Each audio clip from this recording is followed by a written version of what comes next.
lápá ẹlẹ́sẹ̀ máa gbẹ́sẹ̀ tá lọ́ bẹ̀rù ẹ̀ nígboro ẹ̀ làgò mórí rẹ̀. Any my proof, any my pagapa. Hey, Nigu, now what do we show? As they follow Window Road, remember all your transport fare.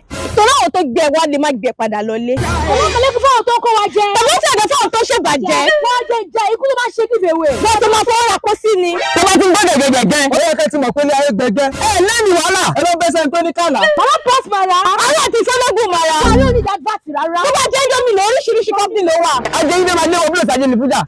You know what? You're back. About the hell about Dogu. Wale masaba. Ọlọ́run bá gbogbo. Nothing got gbogbo. Always guide you. Thanks for watching our videos. Please subscribe to our YouTube channel and follow us on all our social media pages. All our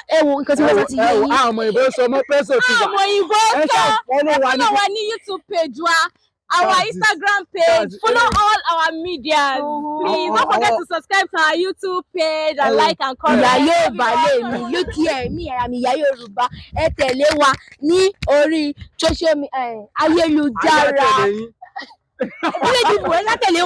Just follow us back to back. Okay, they make your play. Subscribe. Yoruba Association. Subscribe. Dangu Mafia. General Mafia.